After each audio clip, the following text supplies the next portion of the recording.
What up, though? It's your boy Danye BC2, and today we got a video. We got a strong video in terms of it has a strong message. I watched this video a while ago, and I went back and rewatched it. I rewatched it because it was that powerful. It's about a man who was in jail, and he learned a lot of lessons while in jail. He also came from a rough situation, and where his outcomes wasn't favorable. And he didn't make excuses. He just said that he didn't know no better. He wasn't taught the right things. Maybe if he was taught the right things, he would have done better. But he didn't make no excuses. He just said, this was my situation and this is how I dealt with it. But in their interview, there was a part that really spoke volumes to me. And I think is a lesson that a lot of people need to take in. So let's get to the video and let's talk about a little bit more of what he means when he says this. And if you was paying attention, you learned the lessons. If you weren't, you didn't. I'm in the block. He doesn't. We don't live in the same unit. And there's a run in the unit. Long story short, me and a guy get into an argument. Guy says, "Yo, well, after lunch," I'm like, "Yo, we can get this in right now." He says, "No, after." A little bit more context before the video starts. This guy in jail is part of probably the biggest gang in jail. So mind you, when he's in there, he's like basically one of the people running it. And so when he tells this story, he tells it from a place where he knows he's good. He knows he's protected. He knows that nobody can do nothing to him, or they had to see the whole group. So keep that in mind. It's not just about him. It's about the actual whole gang that he's involved with. Guy says, "Yo, well, after lunch," I'm like, "Yo, we can get this in right now." He says, "No, after lunch, we go down to the library, and we can square off, and we can fight." I said, "Cool." He doesn't know what gang I'm a part of. So I go to lunch, and I'm sitting at the table with Dominic. I said, "Yo, Dominic, I got beef after lunch." He said, "Yeah." He said, "With who?" Told him the guy, and he said, "Well, I thought he was asking what it was about." He skipped past that. He said, "Question." He said, "What?" He said, "Can you beat him?"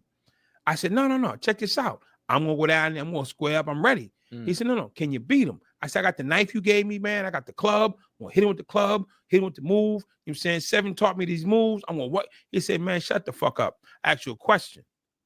Can you beat him?" The whole table quiet because he raised his voice. He was like, "Oh shit, you fucking up." I was like, "No." He turned and said, "Yo, B, you got the fight. Yo, Monk, you got the back. Yo, Dre, you watch the door." I made this like, "The fuck are you talking about? Door duty? I'm trying to prove myself." Yeah, I thought you'd be proud of me. Like, yo, I'm in a scrap. I'm about to prove myself. Yeah.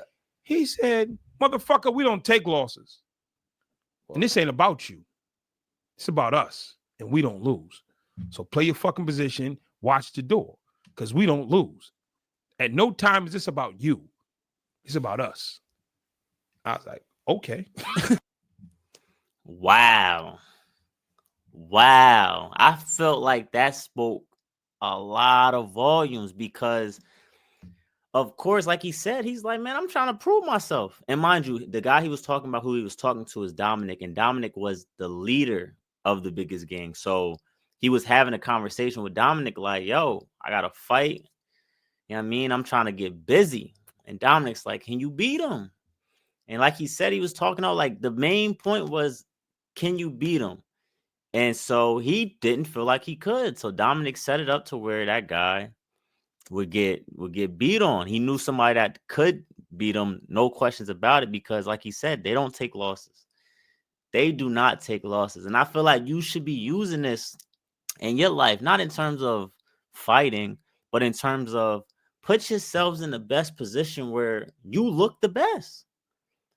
Where you look the best all around. And I feel like this example can go inside of how you represent yourself in the situations that you're in. Always put yourself in the best situations possible.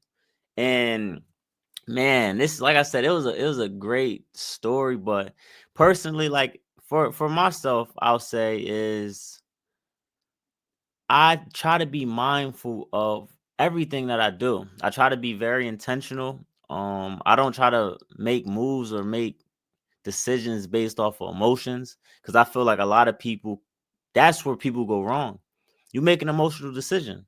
I'm not going to put myself in a position where I might do something dumb.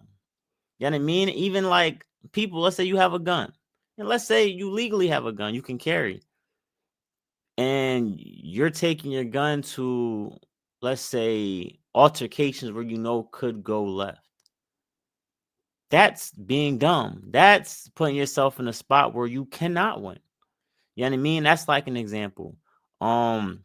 Let's say that you know that you want to go to college, but your friend group all are in trouble or in the wrong situation.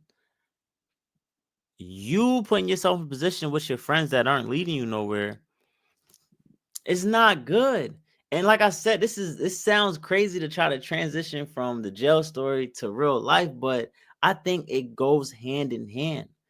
You know what I mean? You can learn lessons within other lessons. Like the guy Dominic who's running the jail is like, what we built up is too strong for you to put a stain on it. And it's not about you. It's not about you. And when you start to learn that, and for example, my best example that I want to give is when you have a family and people be like, oh, what if somebody ever disrespects you in terms of, let's say the craziest joint. Let's say you're in a situation where you have a family, you're making a 6-figure job, you're doing good, you're living life, and one day randomly some guy starts calling you starts disrespecting you, cursing at you, maybe even spit on you. Many people like, I do not care. I'm ending it all there.